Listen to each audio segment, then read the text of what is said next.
Hello everyone, let's start with the first reading of equity investments.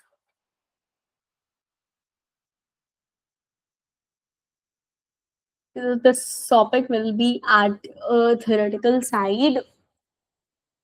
The main functions of financial system. The main functions of this financial system, there are three main functions.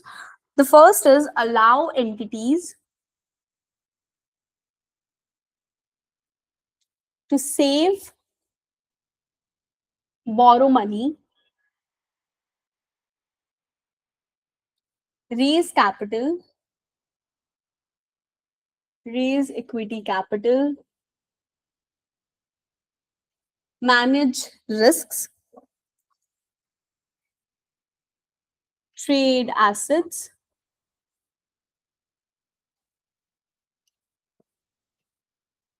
currently or in future. The second is determine the returns. Third is allocate capital to its most efficient use. The first function of the financial system is that it should allow all the people that are present to save or borrow money. Now, the people may want to save money for different reasons. Uh, Organizations may want to save money that, okay, if they have made good profits today, they may want to save money for future expenses. So the financial system should have that opportunity present for everyone, that if they want to save money, different instruments for saving money should be present. If anyone wants to borrow money for any kind of expenditure they want to make, for which they don't have money, or they want to take loans, so those kind of instruments should also be present in the market. Now, apart from borrowing money, that is taking debt, the opportunity to take equity capital, that is allowing someone to have some sort of position in your organization, to have ownership in your organization, raising equity capital, that should be there. Managing the risk, like I'll be discussing in derivatives this. If you want to hedge your risk, that you are not sure that that you will be receiving some sort of payment in the next 6 months, that would be in pound, but you are not sure that what would be the exchange rate at that point. So you want to lock your you want to reduce your risk right now, you want to manage your risk of the fluctuating amounts that you may receive in the future. So you may enter into an exchange contract that, okay, after 6 months I would be paying you 100,000 pounds, but you tell me today that what amount of INR you would be paying me after 6 months. So that is managing risk. Then you can trade assets in the future. Today, if you want to trade assets today, that opportunity should be present, that I want to trade into assets, or I want to buy stock from you, but I want to buy stock from you at a future date. So call, put options, forward rate agreements, future agreements, that should be present in the financial system. Determining the rate of return, that is, if there would be certain quantity of borrowings, there is certain demand of borrowings present in the market, there would be certain demand of saving. The rate of return should be such that the demand is equal to the supply, the demand of money is equal to the supply of money. Because if the rate of return is very high, then people may would want to save more, because they would be getting more return on their investments, but no one would want to borrow more. And vice versa, if the rate of return is less, people would want to save less and borrow more, because the rate of return which they would have to pay in the future would be less. So the rate of return would be such that these two are equalized. Then the financial system should be such that whatever capital is present in the market, it is utilized to its efficient use. It is utilized to the best possible way. The third LOS is describe classifications of assets in markets. What are the different types of markets we have? What are the different types of assets we have?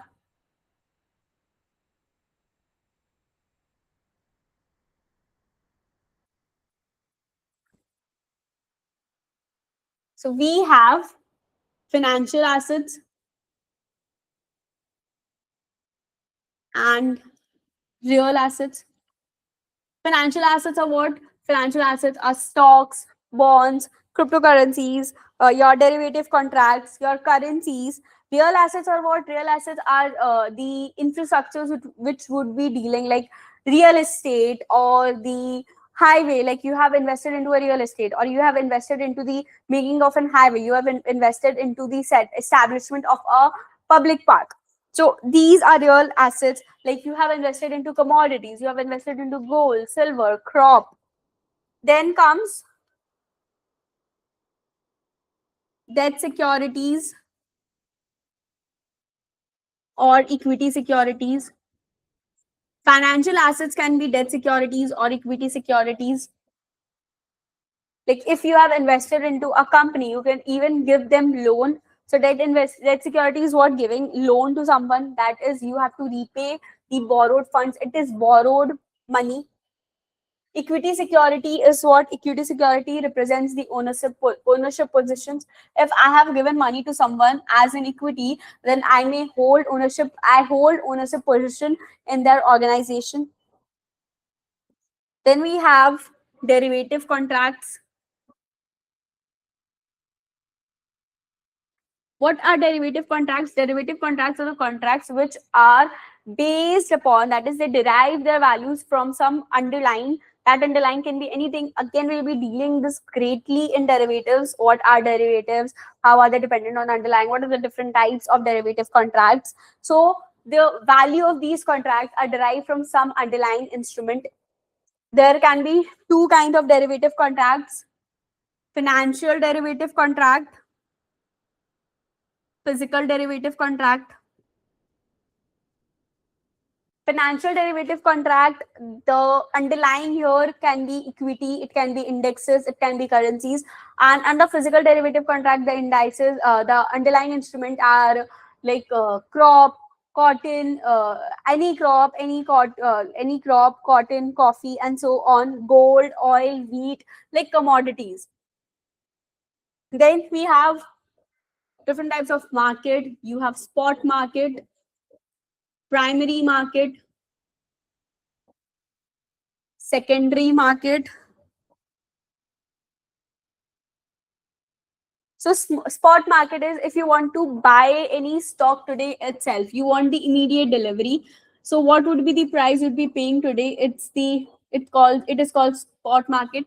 Primary market is you are buying any stock directly from the issuer. That is, the stock is not just rolling out in the market, and one person is selling that stock to the other person. You are buying that stock from the issuer itself. So that is primary market. Secondary market is subsequent sale of securities. Like one person, like the issuer has sold the securities, the first primary sale of securities is done. So now every like 10% have the securities. Now if the 10th person decides to sell its belongings to the other person, to the 11th person, let's say, so that would be called secondary market, the subsequent sale of securities after the first sale of security has been done.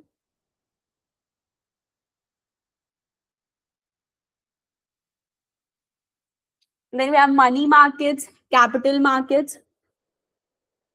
Money markets are the kind of markets that deal with assets or securities which have a maturity of less than 1 year, and greater than 1 year are the capital markets.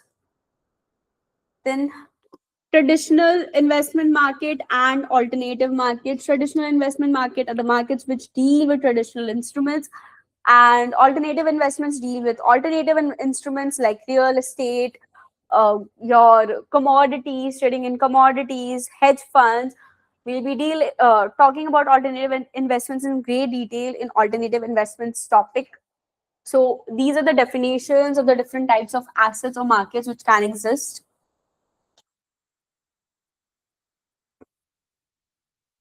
Now, assets can be classified as securities, currencies, contracts, commodities, and real assets.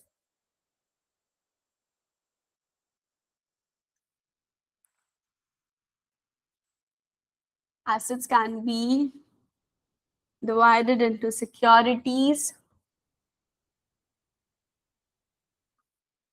currencies, contracts,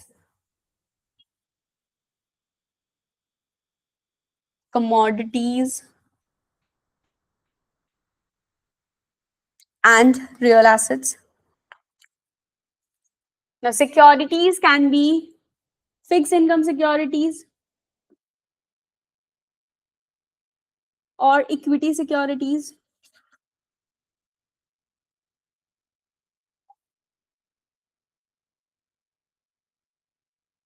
So fixed income security is what? It is a debt security. Fixed income security is a debt security. That is, you promise to repay whatever the amount is borrowed. Along with that, there's a certain fixed income which is attached. It can be coupon, it can be interest, it can be coupon in case of bonds, it can be interested payments in case of loans. Now, those fixed income securities can either be short-term fixed income or long-term fixed income. Short-term fixed income, if it's in a range of 1 to 5 years. If it's a short-term fixed income is if it's a range between 1 to 2 years. Beyond that, it is long-term fixed income securities. Equity securities is what? That if you are lending some money to a person, and after lending that money, you hold ownership position.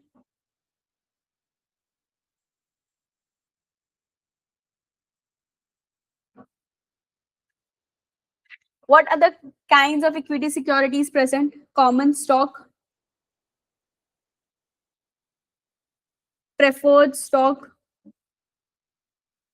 warrants. Common stock is you have a residual claim on the firm's asset. That is, after if the firm is winding up, after the firm has paid to all its debt holders, whatever whatever they were due to the debt holders, after everything is done, whatever is remaining belongs to the common stockholders. Preferred stockholders are similar to the common stockholders, but preferred stockholders do not have any voting rights. When as common stockholders have voting rights, they do not have voting rights. Now, preferred stockholders, they have fixed dividend attached to them. That is, the company may have promised them that they will be paying them 5% dividend. So after the company has paid the debt holders their interest payments, if any profit is left in that year, the preferred stockholder may get their dividends. After that, we have warrants. Warrants is basically, you, let's say you have given a debt to the company, and warrant gives you the right that, okay, after 5 years, after your debt is maturing, you can either convert your debt into the equity, or take the whole principal of your debt. So warrant gives you that right to convert your debt or preferred stock also, that if you have preferred stock for 5 years, warrant give you that right that after 5 years you have the opportunity to convert your preferred stock into normal common stock. Then we have currencies. Currencies are nothing, they are issued by your central government. Each central government issue the currency. There are reserves which the central government needs to keep in form of currencies. Under asset securities, we also have pooled investment vehicles. The individual securities, they make up pooled investment vehicles. First is mutual funds. That is, our mutual fund, our one single mutual fund will have different types of securities under it. Mutual funds can be open-ended or closed-ended. What is the meaning of open-ended? That is, you can directly buy the securities from the organization itself. You can directly buy the security from the fund itself, or it can be closed-ended. That is, the shares are traded in the secondary market. Then we have exchange traded funds, very similar to how mutual funds work, but here you can directly exchange traded funds are mostly closed ended funds, wherein you can directly you can only buy the securities, or like it's the shares from the secondary market. Then we have asset backed securities. We have discussed this in detail in alternative investments. And we have hedge funds. Again, we have discussed this in alternative investments. currencies. Then we have contracts. There can be different kinds of contracts. First, discussing forward contract. Forward contract is where you decide, two people decide that after certain time period, like after 6 months into the future, we would be exchanging this commodity at this price. So they decide today at what price they would be exchanging the commodity after 6 months. Similar to this line is futures. What is the difference between forward and future? Under in the forward contract, there you do not have any regulator in between. In futures contract, you have like an exchange in between, central clearing house party maybe, who monitors all the activities and asks you to submit margins so that the parties do not bear any counterparty risk. Then we can have swap contract. Swap can be anything. It can be interest rate swap, that is, you want fixed interest rate payments instead of floating interest rate payments. It can be an equity swap, swapping equity in exchange of debt. It can be a currency swap, swapping pound or dollar in exchange of INR. Option contract, similar to forward and under forward and future, under forward and future contract, you have the obligation. If you have entered into a contract after 6 months expiry, you have an obligation that you have to, buy the security as and or sell the security at whatever the price you have decided before 6 months. But under the option contract, the buyer of the option contract has the option. It's not an obligation that the buyer of the option contract has to buy the security. Like, there is call and put. Call option gives you the right to buy the security at a later date at a price which is decided today. So it gives you the right to do it. If you're the buyer of the call option, it gives you the right that you can buy the security after 6 months at some price which you have decided today. But it doesn't obligate you. So if in the later future the price of the security falls, then you will not be exercising your contract. You can just directly buy that security from the market itself. But now, in the case of put contract, what happened? Put contract gives you the right to sell the security to someone after 6 months at a certain price. Again, you have the right. So, if the price increases in the market, that if the price of the stock or whatever commodity you have decided to exchange, the price of that security increases from the price which you have decided upon, then why would you sell that security to that person? You would directly sell that security in the market. So here, call and the put option, the whatever we had discussed in forward contract, that even though the price falls, we have to, or the price rises, like doesn't go in your favor, you have to fulfill the contract. Here in this case, you have the right but not the obligation to perform the contract.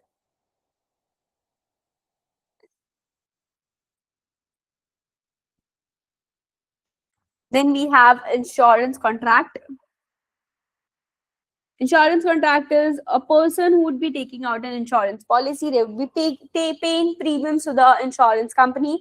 And if whatever reason for which they have taken out the insurance policy, like say health insurance or car insurance, if any, whatever, the conditions which were specified in the contract, if any of that condition happens, if they fell ill, if they runs into an accident and their uh, car is damaged, so if anything of that sort occurs, the insurance company would be taking care of the expenses. Then come commodities. We can trade in commodities in spot market, forward market, or future markets. That is, we can directly buy the commodities today, gold, silver, coin, or just enter into forward or future contract. Real estate, real assets, real estate, machinery. Same thing, we can either directly buy them today or buy them in the forward or the future. Or like buying real estate, for real estate, we also have REITs, real estate investment trust vehicles.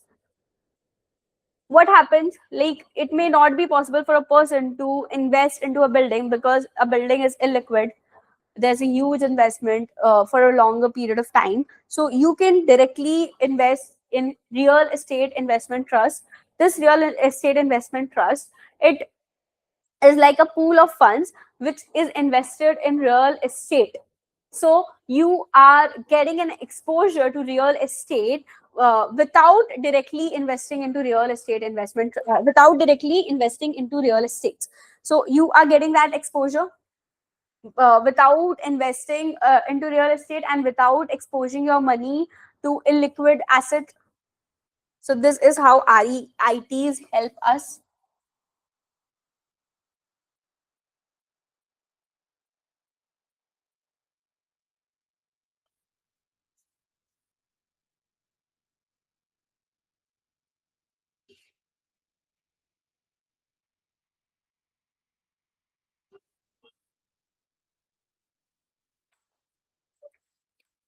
Now, what coming to the last topic, what are the different types of financial intermediaries? What are financial intermediaries? They are the people who stand between the buyer and the seller.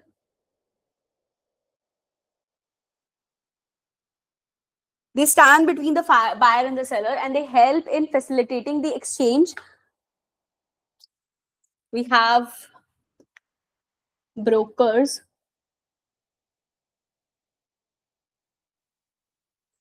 So brokers are people who help their clients in order to buy some securities or sell some securities. So they do not have any inventory. Basically, they are not the people who are who, let's say, you want to buy a house. So you go to a broker and ask the broker to help you buying that house. So that broker would be helping you to buy that house. Broker doesn't have any inventory of the house. Like, broker is not involved in the buying and selling of the house business. Broker is just helping you. Block brokers block brokers are needed whenever we want to uh, place a very large buying or selling. Whenever large trades need to be done, we would need block brokers. Then investment bank. So investment banks help companies whenever they want to come up with their IPOs, or they want to go into mergers, acquisitions. So they do those kind of calculations. Exchanges are the this is a place where different buyers and the sellers meet. Exchanges set the regulations, make sure that everyone is, no person is taking advantage of the other person's situation. They're setting out the regulations, requiring the companies to file certain submit certain filings to them. Alternative trading systems, they are like the same as trading systems, but just they do not have any regulatory function. Just like exchanges, they are the same. You can trade stocks, but there is no regulatory function here. Dealers dealers what is the difference between dealers and the brokers? Dealers facilitate the buying or the selling of the stock from their own inventory. Brokers will be connecting buyer and the seller of the stock, that okay, if one person wants to buy a stock, another person wants to sell the stock, brokers will be connecting them. But dealers help you to buy any stock. Like, dealers would have their own inventory of stock, and if you want to buy a certain stock, you can go to a dealer would be helping you to buy the stock or sell the stock from their own inventory, and not basically connecting people who want to buy or sell stocks. So dealers help in increasing or maintaining the liquidity in the market.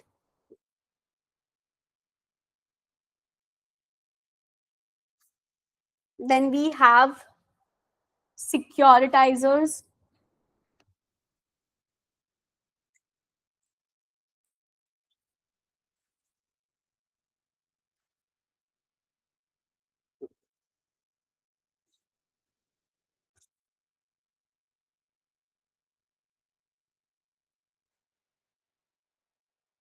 What do securitizers do? They pool different securities together, and then, let's say there were different types of loans or anything present with different corporations. So they pool these kind of securities together, and then they sell out investments. Now, whatever return they would be getting from these securities, they would be paying these investors. like asset-backed securities, mortgage-backed securities, like we discussed in derivatives. A special purpose entity is set up. This entity deals with everything. Then we have depository institutes, our banks, central banks who keep reserves of everything. Banks help us to deposit our savings, credit unions, insurance companies. They take premiums from you and help you whenever you claim anything, like if your bike has faced an accident. Arbitrages. What is arbitrage? Arbitrage is that without incurring any cost, you have a positive probability of making a profit, that you're sure that there's a probability of you making a profit, but there's a zero probability of you making a loss.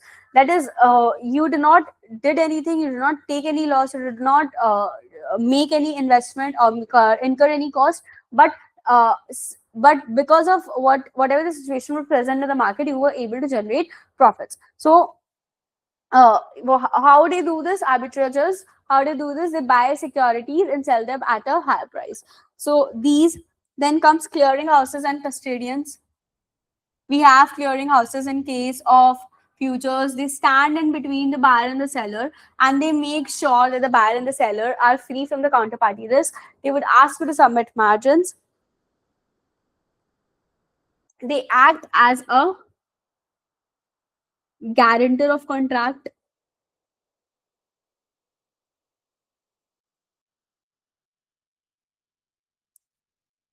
That's it for today's reading.